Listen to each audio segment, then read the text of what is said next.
By the 1850s, the island had already enjoyed 3 decades of free-flowing trade. There was an international community of wealthy traders and merchants. Few were wealthier than Hu Ah-kay, better known as Wampo. He could buy and sell almost anything that was needed on the island, and was extremely popular.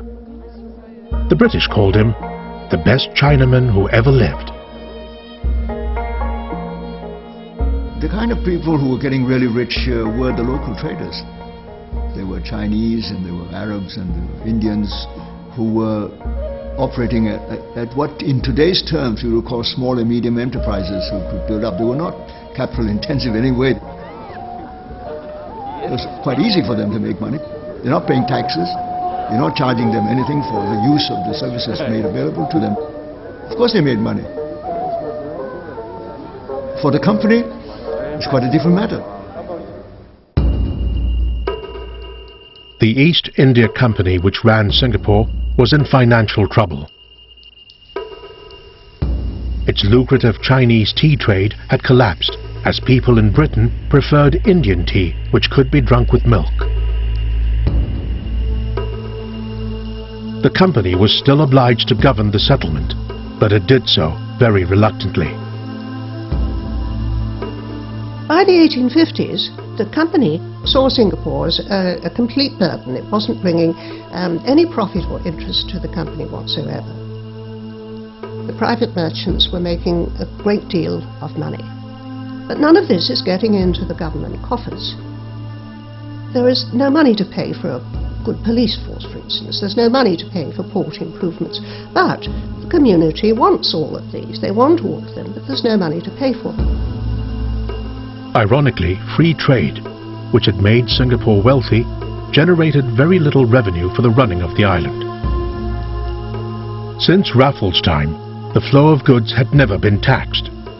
The policy had become an article of faith among Singapore's merchants and traders. There was no import taxes. There was no income tax. There was no company tax.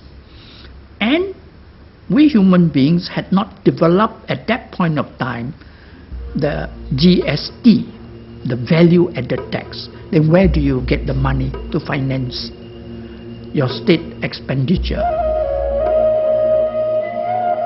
The company came up with an unusual plan to raise revenue by encouraging vice. The right to supply opium was licensed and auctioned off to the highest bidder.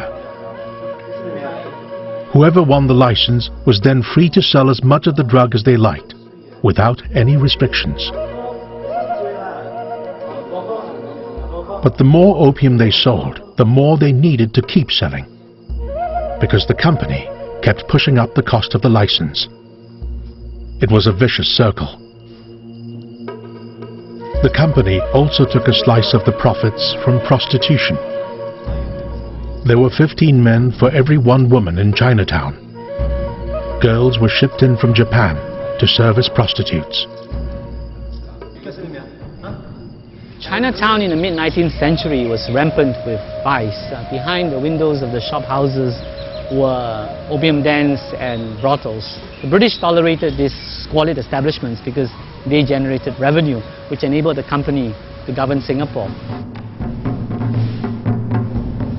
But raising money from vice only stored up problems for the company.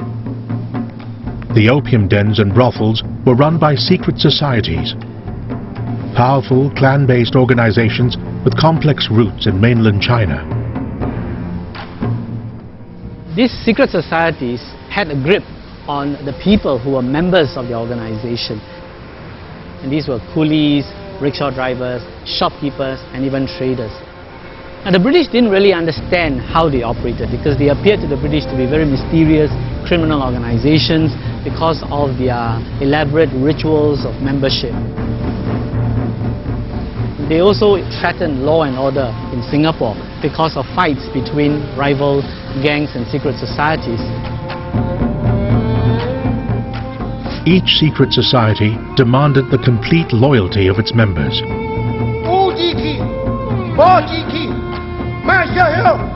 They were expected to defend the honor of their clan against anyone who interfered with their lucrative business. We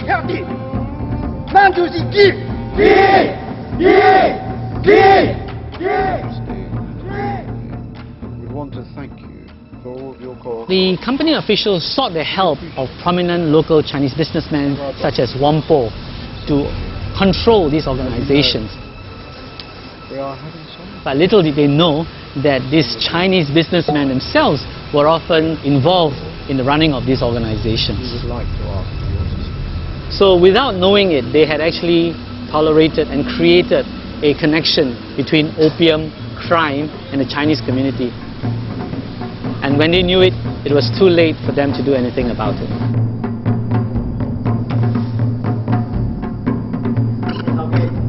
The city was developing a reputation for sleaze and vice. It was known locally as Sin Galore, and the company had neither the will nor the way to improve things.